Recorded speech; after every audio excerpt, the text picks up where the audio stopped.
Lions Fighting Championships here in Neuchâtel, Switzerland. Now presents inside the cage 3 5-minute rounds of MMA in the flyweight division. Brought to you by Sen Automobile, RTN Electro Security. Now, ladies and gentlemen, first we introduce in the blue corner.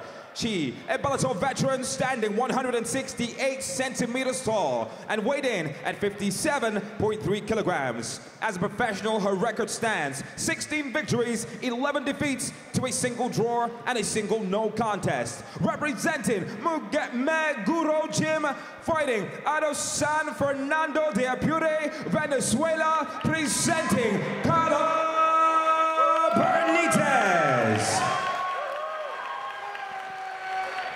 And across the cage, her adversary in the red corner, standing 160 centimeters tall and weighed in at 58.1 kilograms. As a professional, she stands 3 victories, a single loss, and a single no contest. Representing Venom Training Camp Paris and Bulgarian top team, fighting out of Paris, France, presenting Ioni Razafianison. Merci Buddha Johnson. Is Patrick DeCaro. Notre ring announcer ce soir, Buddha Johnson, impeccable. Il est beau gosse, il a une belle voix, il anime parfaitement bien. Merci à lui. Le début de ce combat, le seul combat féminin de la soirée chez les flyweight. Ioni Razafianison face à Carla Benitez, la vénézuélienne, vient chercher la française quasiment sur ses terres. Alors vraiment que Ioni qui se déplace de droite à gauche, qui brouille un peu les pistes avec ses déplacements. Chez les femmes, on a souvent des combats assez techniques. Oui, c'est vrai. Oh, déjà, une palette complète du travail de Ioni, qui a été bonne d'ailleurs avec ses points, qui derrière est allé chercher la première année, le premier takedown de ce mano à mano.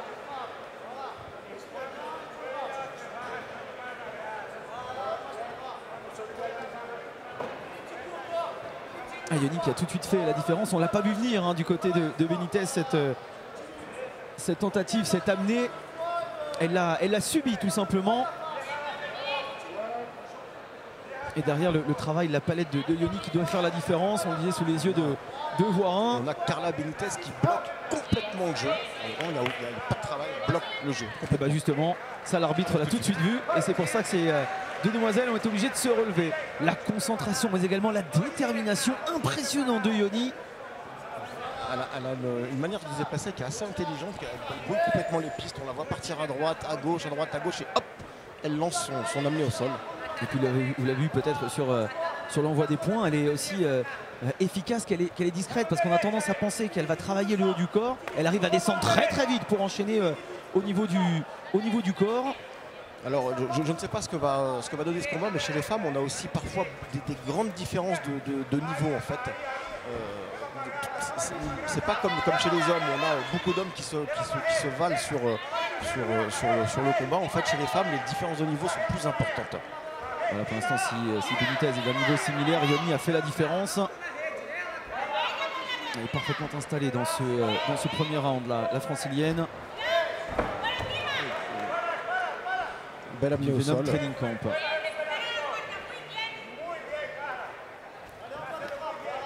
Benitez qui refait un petit peu la même chose, qui propose uniquement de bloquer le jeu au sol. Elle saisit Ioni de toutes ses forces, elle la garde contre elle pour ne pas prendre de frappe. Alors pour l'instant, ce qui est pratique du côté de Benitez, c'est qu'elle a suffisamment de cardio pour pouvoir contrer et empêcher Ioni de faire la différence. Mais attention, parce que si ça marche durant la première reprise, pas sûr que ça puisse durer. D'ailleurs, pas sûr que ça puisse durer tout court. Ioni n'a pas su profiter du fait que Benitez était en difficulté. On était en nord-sud pour la française.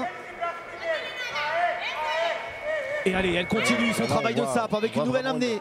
On voit une Carla Benitez qui est très limitée au niveau de sa pratique du sol. Et Ioni qui est en train d'en profiter pleinement.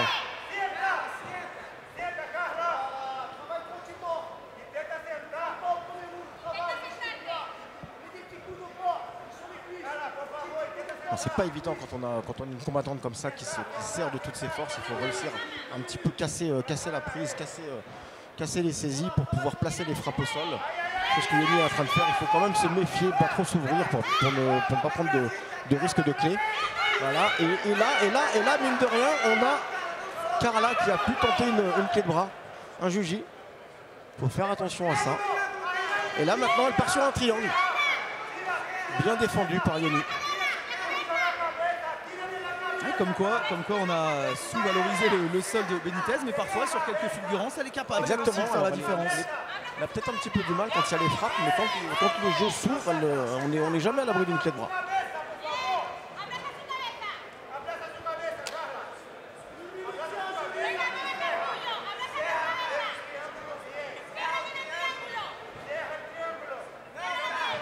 Carla qui met ses jambes assez hautes, vraiment pour tenir complètement Yoni contre elle et empêcher de prendre des frappes. Donc ça bloque complètement le jeu, elle saisit la tête et elle serre très fort avec ses jambes au niveau du haut du corps pour empêcher le travail de frappe. Toujours, l'arbitre devrait peut-être relever parce qu'on n'a plus beaucoup d'action. Yoni du coup qui en profite pour écraser un petit peu ses avant-bras sur le visage. Ouais, puisqu'il n'y a pas d'autre solution hein. Pour l'instant, on sait que le grand pound serait inefficace, tant l'écart est infime et pas possibilité d'envoyer les points. Du coup, là, c'est un travail de sape, c'est ce qu'on répète depuis le début de ce premier round du côté de Yoni. Je comprends pas trop pourquoi l'arbitre n'intervient pas pour relever le combat. Oui, parce que là, il n'y a absolument aucune action. Ça fait de nombreuses secondes, de trop nombreuses secondes que les combattants soient sans possibilité l'une et l'autre d'aller chercher quoi que ce soit. Allez, 10 secondes encore dans ce premier acte. Et là, a priori, à 10 secondes, on ne va pas les faire remonter. On ne va pas les faire se relever. Il y a une espèce de tentative de clé, mais qui n'était pas engagée. Il faut dire aussi que de là où on est, on a parfois l'action qui est un petit peu cachée par un petit peu les caméramans qui font leur travail. Oui, parce que pour ne rien vous cacher, c'est vrai qu'on n'a malheureusement pas la possibilité d'avoir un retour lorsque le combat se dispute au sol de l'autre côté de la cage. Du coup, on essaye au mieux d'ouvrir nos grands yeux un peu fatigués avec les années. Voilà. Mais vous avez tout à l'heure parfaitement vu, même si vous étiez dos à l'action, l'étranglement de Franco de la part de Roman Molodij, par exemple. C'est ça. Donc comme quoi, attendez un peu avant d'aller chez l'ophtalmo encore. Vous avez encore un peu de beau jour devant vous. Moi c'est de près que je vois mal, je vois très bien de loin. Ah bah écoutez, reculez-vous encore, comme ça on aura une analyse précise. Heureusement d'ailleurs, parce que par rapport à mon autre activité professionnelle qui est un sport où on a besoin de voir les choses de loin, je vois bien de loin. Je distingue bien les couleurs aussi. Tout ça pour dire que c'est un bon golfeur en plus d'être un bon combattant, Cyril Deschamps. Oh là là, vous le faites mousser, hein, c'est pas possible. Ah oui, il faut. Enfin, moi, un golfeur, je suis juste amateur. Hein.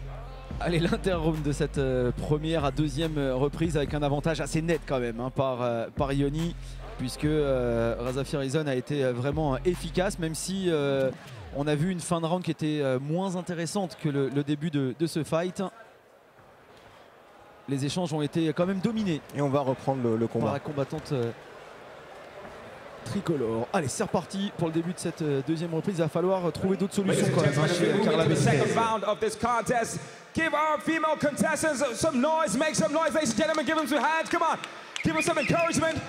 Let's keep this energy going, this is Lions Fighting Championship. Allez, c'est parti. Même Buddha Johnson s'y est mis pour haranguer un petit peu la foule. Ce qui peut peut-être permettre aux combattants d'offrir un spectacle un peu plus favorable. Alors que s'est-il passé? Quel est gêné qu'est-ce qu'il a comme une espèce de bout de ferraille. Je sais pas si c'est un glaçon, je sais pas ce que c'est, qu'est-ce qu'elle avait.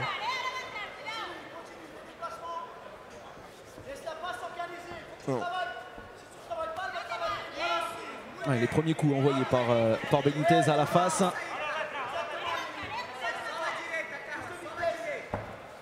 Mais un stand-up, un pied-point qui est quand même assez peu académique pour Benitez pour l'instant, qui n'arrive vraiment pas à faire la différence. Yoni qui quand même frappe parfois dans le vide. Ouais. Qu'elle ajuste ses frappes. Donc là, elle en garde de gauchère.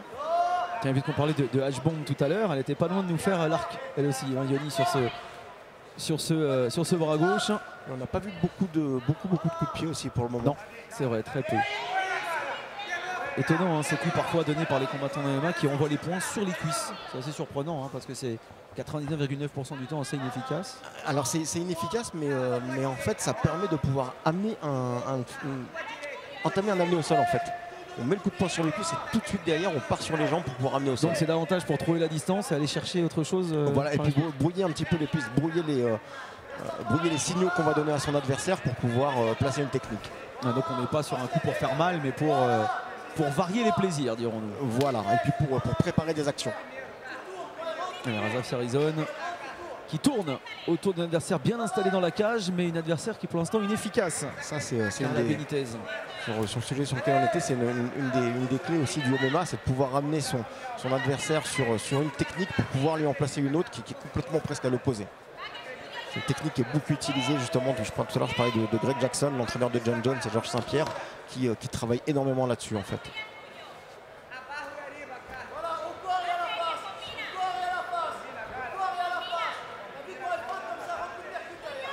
Yoni est très concentré. Vraiment on voit le regard de tout ce qui se passe en face. Et surtout elle arrive à garder les yeux très hauts, elle n'est pas du tout inquiétée par l'envoi des points de son adversaire. Ouais, c'est bien défendu. C'est bien défendu et c'est attaqué un petit peu pas très académiquement, je dirais. Il faut faire attention à ce genre d'amener au sol quand on se baisse comme ça pour aller chercher le haut des cuisses, parce que parfois on s'expose aux coups de genoux en contre. Vous avez vu, hein, malgré le fait que cette surface de cage au sol soit faite pour éviter les glissades, on a vu sur la tentative d'amener de Yoni que son adversaire a glissé sur les deux pieds. Hein. Il a glissé sur quelques centimètres. Mais ça c'est tout le temps comme ça en fait. Plus l'événement avance et plus la cage glisse. Bien sûr. Puisqu'il y a tous les combats qui ont eu lieu avant, en fait là on arrive à... C'est le 8e je crois. Ouais, un sol de plus en plus écrasé, forcément. De plus en plus humide.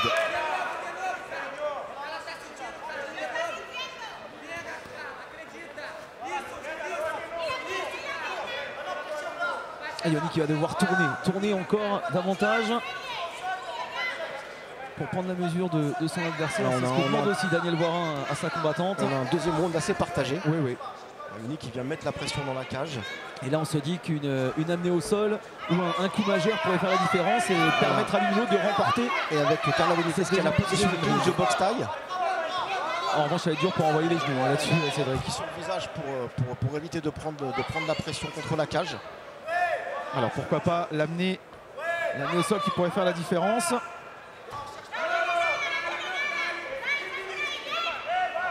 Reclinche de boxe taille. Lorsque Benitez prend Cédric comme ça le visage, comment dire, le crâne, l'arrière du crâne de son adversaire, on se dit qu'elle pourrait envoyer les genoux, mais il n'y a pas de possibilité. Le problème c'est que comme elle est dos à la cage, c'est assez compliqué. Donc il faudrait qu'elle puisse se tourner un petit peu, soit se mettre de côté, soit retourner Yoni dans la cage. Joli bras arrière. Yoni qui a pris que très peu de coups sur ses deux premières reprises. Elle est très efficace en défense, même si en attaque c'est un peu brouillon. Mais on a quand même un deuxième round qui s'est beaucoup équilibré par rapport au premier, je trouve. Et attention, pourquoi pas aller chercher l'amener en double leg, c'est une possibilité. Voilà ce qui va peut-être faire la différence aussi. Ça, ce sont des points importantissimes du côté des juges, surtout en toute fin de round comme c'est le cas actuellement.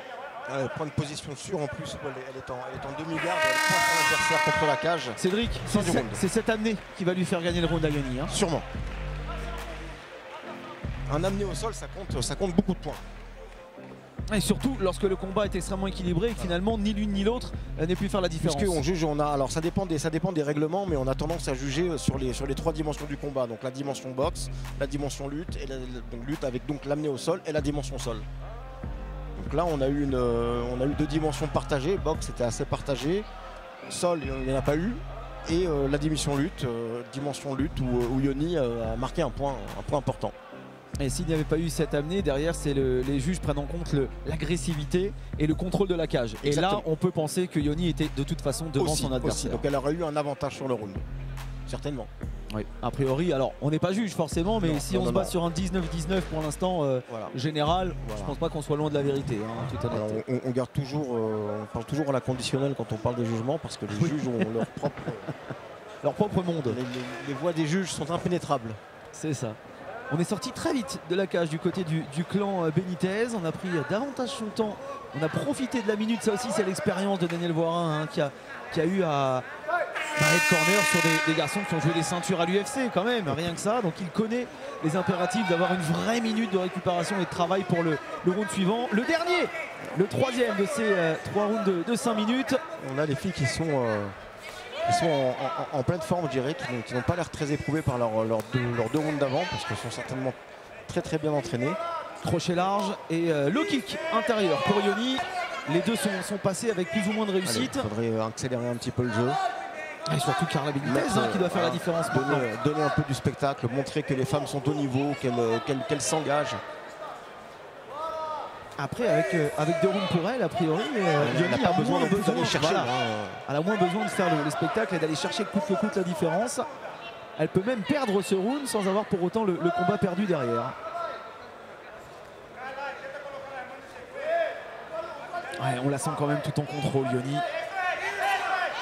Même si, attention, on peut toujours se faire contrer. On a vu qu'elle a même à un moment donné fermé les yeux. On a un travail de jab. Et une saisie dans la foulée. Le contrôle de la cage en clinch pour Ioni, qui envoie les genoux. Et qui essaye d'écraser également les pieds de son adversaire pour la faire bouger tout simplement. Ouais, c'est bien ce que fait Ioni. Elle va tenter l'amener en tournant complètement l'épaule, en travaillant la hanche, ce qu'on a vu tout à l'heure. Hein. Tout ce qu'elle a passé au premier round pour s'en amener au sol. Elle avait mis un beau passement de hanche. Évidemment, en face, une combattante qui défend aussi comme elle le peut, Carla Benitez.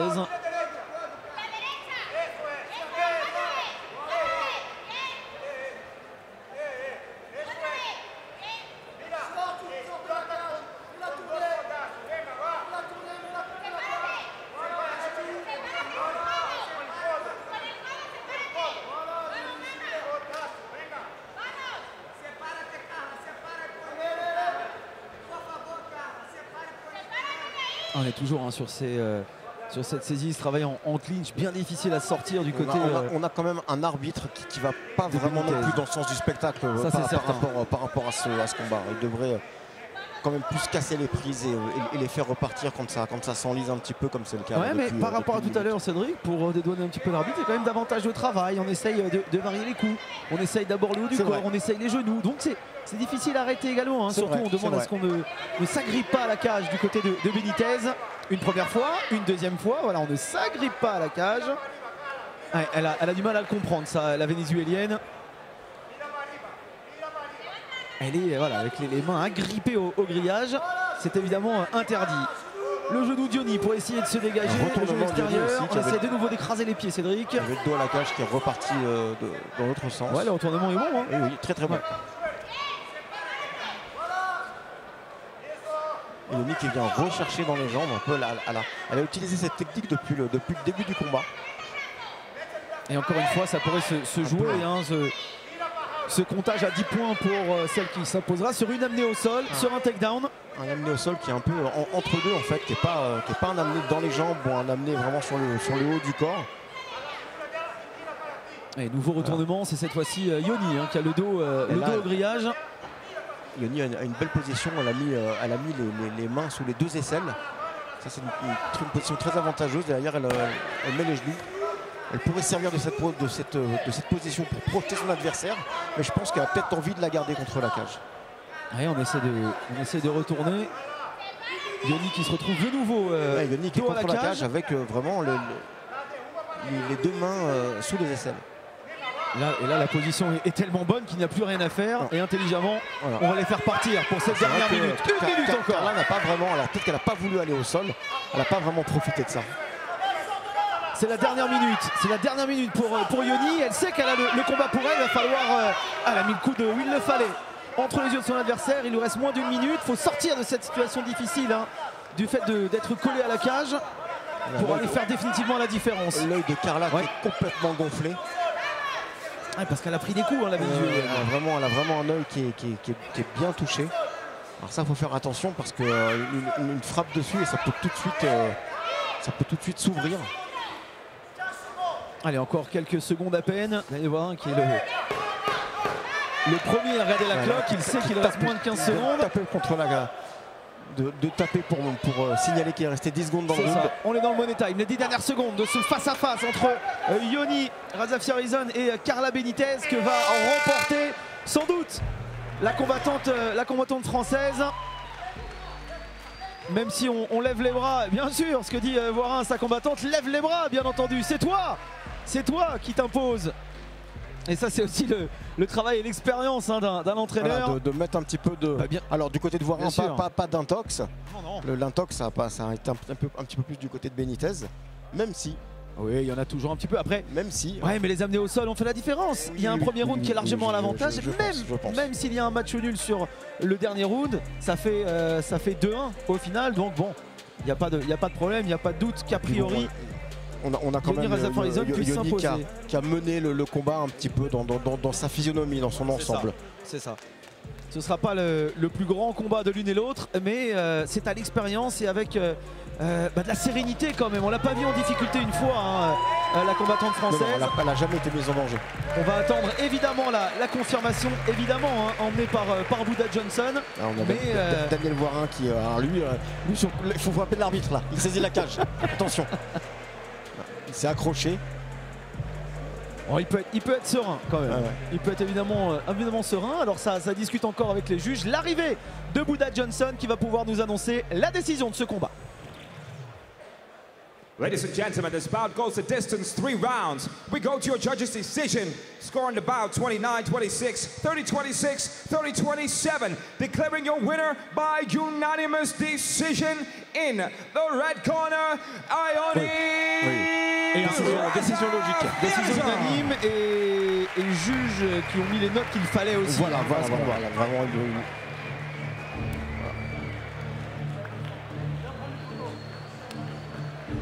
Ioni qui retrouve évidemment le succès. On a du beau monde ce soir. On a des combattants qui sont passés par l'UFC, des combattants du Bellator. C'est une carte hétéroclite et internationale que nous propose le Lions FC. Et si ce combat n'aura pas été le plus beau de la soirée, malheureusement pour vous, mesdemoiselles, pardonnez-moi, mais sortir d'un combat avec une victoire, c'est ce que l'on retiendra dans quelques jours, dans quelques semaines, dans quelques mois et à la fin de la carrière. Et puis mettre des victoires dans son palmarès, c'est toujours important. On prend les victoires, on les prend. Et parmi les points positifs de Ioni, Cédric, pardonnez-moi, ce qu'on peut retenir pour elle aussi, c'est qu'il n'y a pas eu de difficulté majeure, qu'elle a su gérer ses 3 rounds et que physiquement parlant, elle a été au rendez-vous. Elle a été au rendez-vous. Alors après, je disais, les points on les prend, mais chez les femmes encore plus que chez les hommes, le besoin de se faire remarquer par ses prestations et puis aussi par sa présence, ce qu'on dégage est beaucoup plus bankable vraiment pour les organisateurs que chez les hommes. Pour terminer sur les filles, ce qui est intéressant aussi, c'est qu'il y a la possibilité très vite d'accéder au très haut niveau parce qu'il y a des places à prendre chez les filles qu'il n'y a plus forcément chez les garçons. Il y a beaucoup de places à prendre, mais j'ai l'impression que parfois on va favoriser une fille qui a des choses à vendre en fait, entre guillemets, par rapport aux sponsors, par rapport au public. Privilégier ça par rapport vraiment à la beauté technique pure. Vous savez quoi, Cédric, comme on a vu beaucoup de choses, on va marquer une petite pause. On revient dans quelques minutes avec la confrontation entre Chris Hadji et Georges Sazou. En attendant, petite pause.